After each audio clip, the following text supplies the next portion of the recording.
Hey, and welcome to Matt and Jess TV. I am Matt Roast here with Jessica Bun Bun, and this is our new Only Murders in the Building Season 4 theory discussion that is all about the ham radio. Who is hungry for some ham Oh out there? no. Oh We're no. going ham in this video Oh, as we talk all about what's going on with this radio. What does it mean? Why are there so many different ham slash pork references this season overall? yeah. And we're going to also talk about who all has ham radios because we've seen now that there's one in the Dudenoff apartment.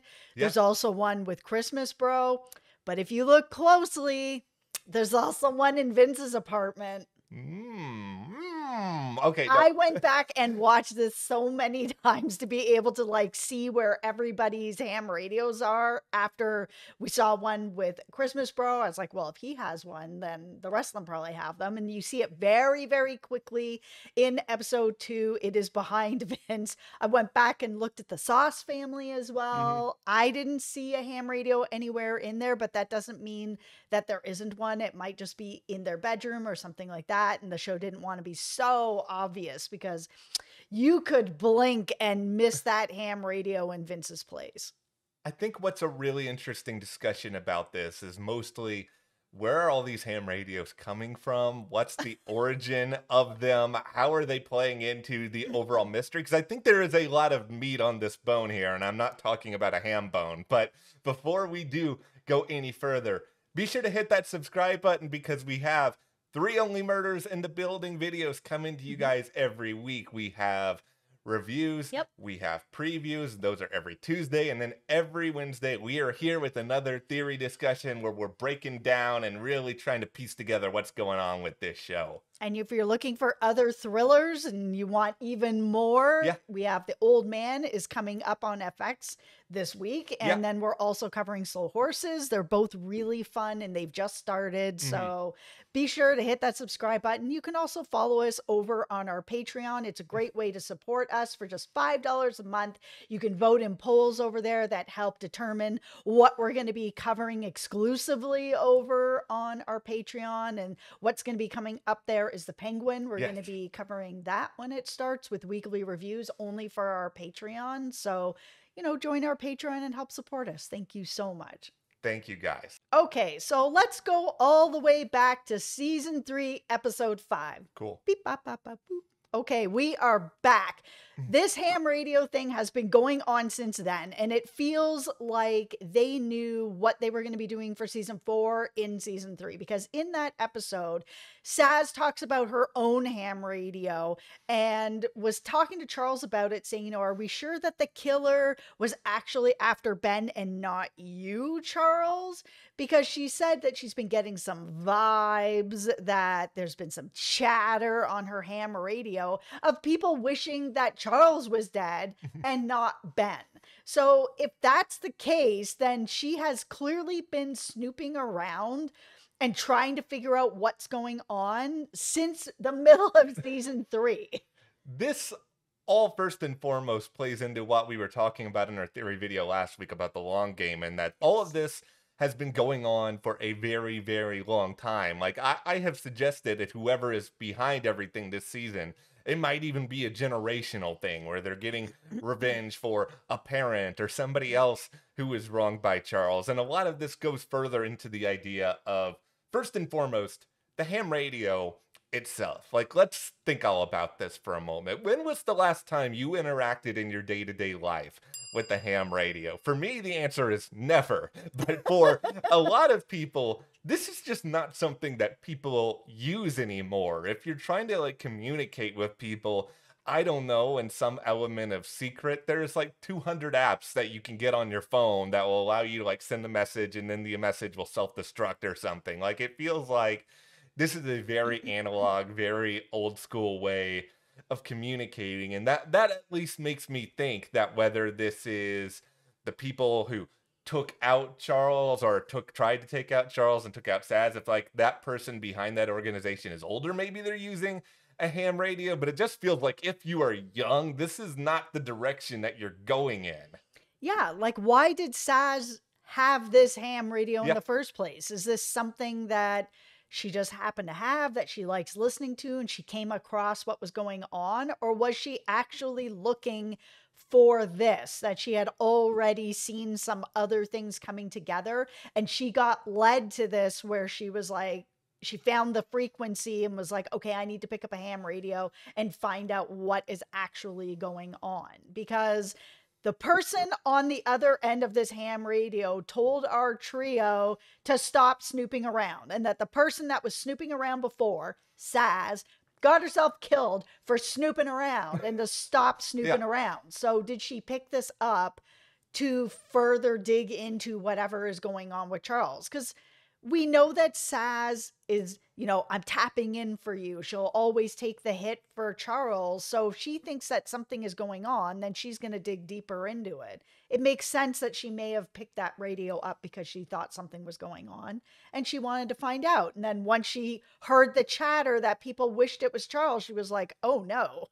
Yeah, I think she had to have been tipped off at some point that people were saying something about Charles, or Yep. that there was these discussions that were going on, and that she needed a ham radio to listen, because it is just, to me, way too coincidental that this show has a character who just so happens to be an old school fan of ham radios, that Saz has been listening to these for decades, and all of a sudden she magically stumbles upon people talking Right. about Charles. It's just like, I do not buy that. I do buy the idea that, Saz did hear chatter, as you mentioned. She decided, okay, I'm going to warn Charles about this, but it's just chatter at this point. It's just people talking about how, oh, I wish Charles was gone, or something like that. And you kind of have to parse that information, because sometimes, and I hate to put it like this, but sometimes people just say things to say things. Like, there are a lot of awful people on social media that say a lot of terrible stuff, but if you go up to them on the street and they're like, hey buddy, did you mean what you said there? They'll probably just like scoot their way out of the room because they're being cowardly. So it's just, she probably didn't want to tip off Charles too early of anything like super serious, because she didn't know it was serious at that point. Yeah, I mean, when she heard the chatter in season 3, she told him right away. Mhm. So I feel like by the time she got to the end of season 3, where she was like, listen, there's something really, sensitive that Yeah. I need to talk to you about, she's already told Charles that there are people that want him dead. So at this point, it feels like it's something even deeper, that it's not necessarily that someone was gonna kill him. I think she would have told him. She already Mhm. told him this, right? So she would have just been like, okay, I have further information that someone wants you dead. I think she's uncovered some sort of a secret. And that's why I've just been like, still spinning on who is the target, because it felt like episode 1, Saz was the target. Yeah. Episode 2, the show was really pushing this idea that it was Charles instead.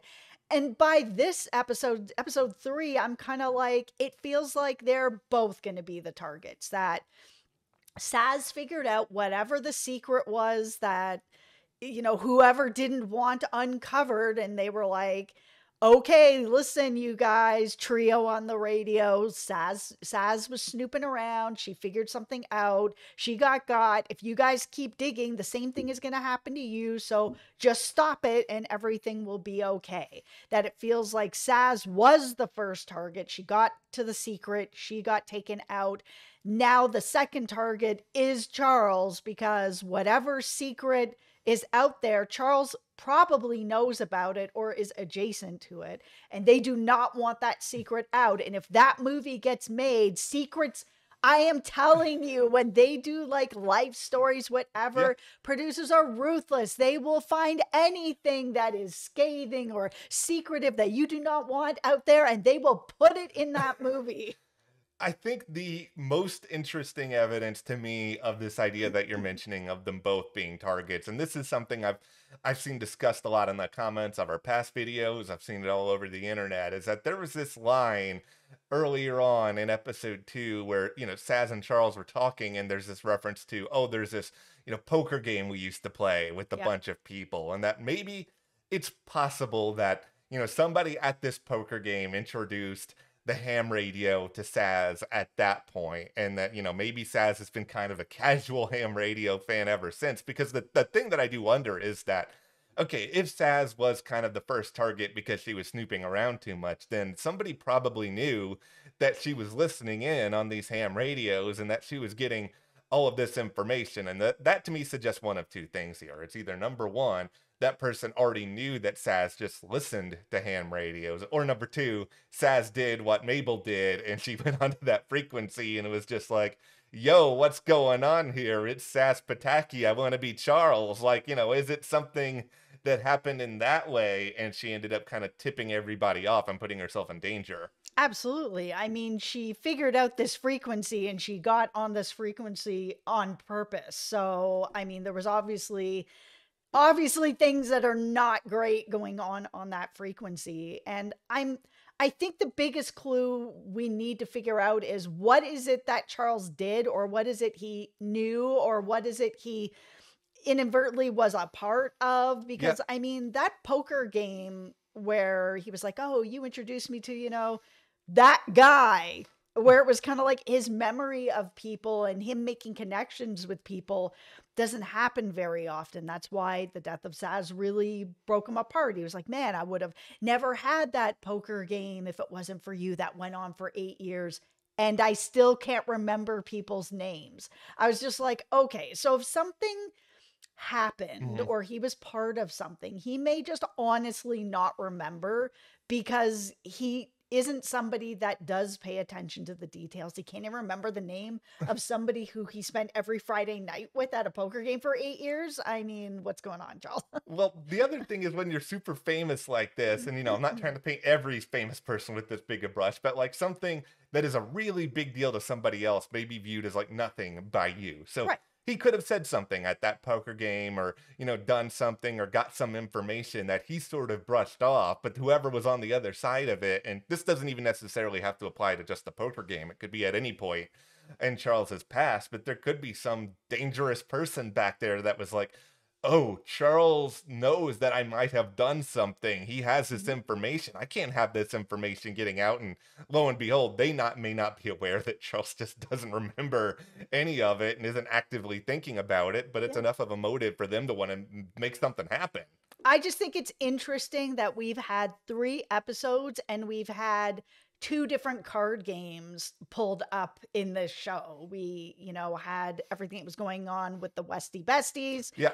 And then there's also been the mention of this poker game. It feels like maybe a card game is somehow involved in whatever the secret is. There are these interesting little, I don't know if we want to call them motifs or symbols, that they're playing around with, that they want us to think a lot about. These card games is one, and 2, just ham in general is the other obvious one for some reason. I mean, the Sauce family has the ham that is in their bathroom. You've got the ham that is sitting over, the pig that's sitting over at the Dudenoff place. And what's going on with that? Who actually owns the pig? Like, that's another question. We went into that a little bit in the review. There were some people speculating, and this kind of goes into the larger, is Howard the overall Moriarty of this show, that, okay, Howard's last name is Morris. Could his middle initial be an A? I went back and I watched episode 9 of season 3. Howard's middle name is Francis. So unless he was lying about his middle name, I think the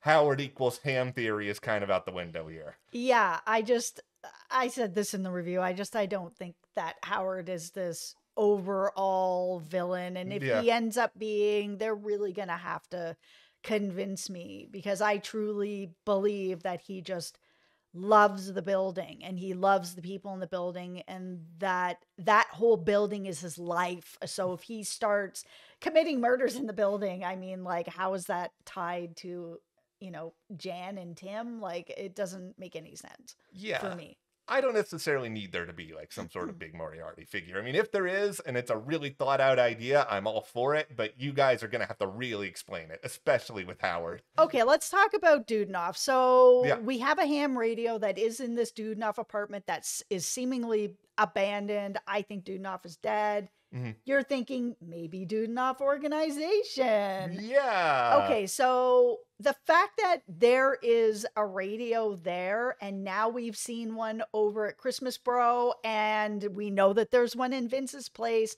we have to suspect that there's one somewhere in the Sauce family house as well, even though we haven't seen it. So has Dudenoff given everybody these ham radios, or are they just got them? Like, what is going on here with this connection? Well, okay, so Christmas guy, he indicated that the radio was a gift from a friend. So this is not something that he got into seemingly on his own, unless he is also lying. But I Could believe be. what he's saying here. I think that this was a gift because it then would make sense that okay, Vince would also be given one as a gift, and maybe Dudenoff or whoever was the representative of the Dudenoff organization that was living in that particular apartment, they made an arrangement with the Westies where they basically were like, okay, we're going to do some shady stuff in this building. We're going to give you guys some money. We'll give you access to it. We'll give you whatever Mhm. you need so you look the other way and you don't question anything. But what we're also going to do is we're going to give you these ham radios. And what we're going to use these for is in the event that something is about to happen, we will communicate in secret with you. We will use maybe some sort of signal, maybe perfect strangers is a part of that somehow,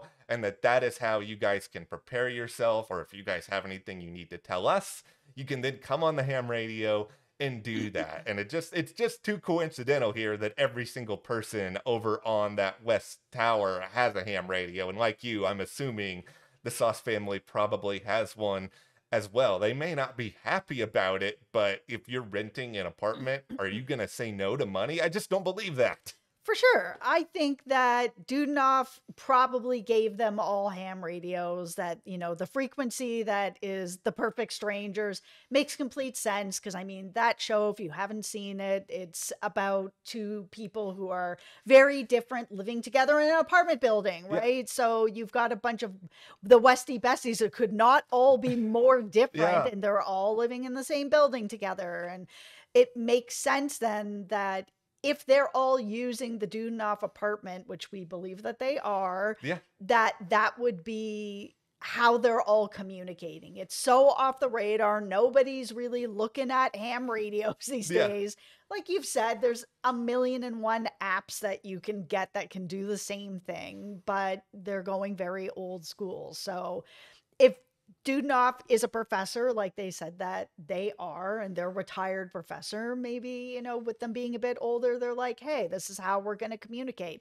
They're in Portugal, so maybe this is how they're going to communicate Here's a if they're alive, which I don't think they are. well, was the real dude enough the friends they made along the way. Like I don't even know if that one works, but it's fine. Okay. So, here's really where I'm going with a lot of this Dude Enough ham radio stuff now, because if Dude Enough is an organization, this may actually help to answer one of the big questions that I've been having for a while, which is how did everything actually work Mhm. the night in which Saz died? Because we're really counting on a lot of different things here. We're counting on number one, that like the killer was just perched over there for a long period of time. Was there possibly somebody who tipped them off that Saz was going up there? I don't necessarily think that's the case, because if they were a professional, they probably were just sitting there waiting for something to happen. Yeah. But after this happened, like the other question that I had is, okay, well then how did you guys clean this up so quickly? Because we're basically counting on at this point. So the killer takes out Saz. Then if we're going to say that the killer is the same person who cleaned up the crime scene, it's a separate tower of the Arconia. They've already said that it's been closed off. So You have to go outside. yeah, the secret tunnels don't help with this. So you have to go all the way back down. You have to go outside. You have to go up. You have to go all the way up. You have to go into the apartment. You have to take Saz. And it feels to me like it could have been very... Dressed like you're David Bowie. Yeah, it feels to me like it could have been very simple that somebody did this. Somebody then went on their ham radio and it's like, okay, the job was done. Just go over and, I don't know, verify. I don't know how these things work. If you have to have somebody to go in there and check that they're really dead or whatever, but they might have had help with the cleanup operation just because, and this is even on their little board, that Saz would be pretty heavy. This is not a job that somebody can easily do, moving her body. Yeah, she's like 6 feet tall. Yeah, like It's going to be difficult, more difficult for someone who is small like me. I am 5 feet tall. If I'm trying to like move a body without a sheet, and I know that's really specific, but we'll get into that. yeah. I can't do that. There's no way that I'm able to do that. But if you give me a sheet, I can move anybody. I'm a former funeral director, and that's how I was able to move bodies because I had to move. I was on body removal a lot. And if you have a sheet under somebody, you could pull somebody over, even somebody small like me. But that is not what was happening here. Nobody had a sheet around Saz to be able to bring her down all the way to the incinerator. I think we're actually going to get answers to some of this stuff sooner rather than later, because as I've said, especially in the review, I don't really think there's as much of a mystery around, okay, who killed Saz, because I think this was a professional job. I think somebody was hired. So I don't think the show is going to be that precious long term holding on to this, because at the end of the day, this is probably just somebody who was put on to do a job by somebody else. It is who hired them. Yes. That is the real mystery that we're going to get to. I think they're going to kill the person responsible for this in some way beforehand, just so that it makes it harder to figure out who hired them. Mm-hmm. I think it's another little twist that they can throw out there, but I think that's sort of the thing that we're going to linger on. And if that big bad was using the ham radio, like that obviously adds another wrinkle to everything. Yeah. All right, but that's what we got on the ham radio, guys. Like, how do you guys think this is involved in this greater mystery? There's so many different possibilities. Be sure to let us know in the comments. Hit that subscribe button. We do have reviews every Tuesday, previews every Tuesday, and then on Wednesdays, new theory videos. If you want to support us further, be sure to join our Patreon. We have a link in the description. $5 a month. You can vote in polls. We're also having the Penguin coverage exclusively over there. Thank you to our patrons. We'll see you here next time.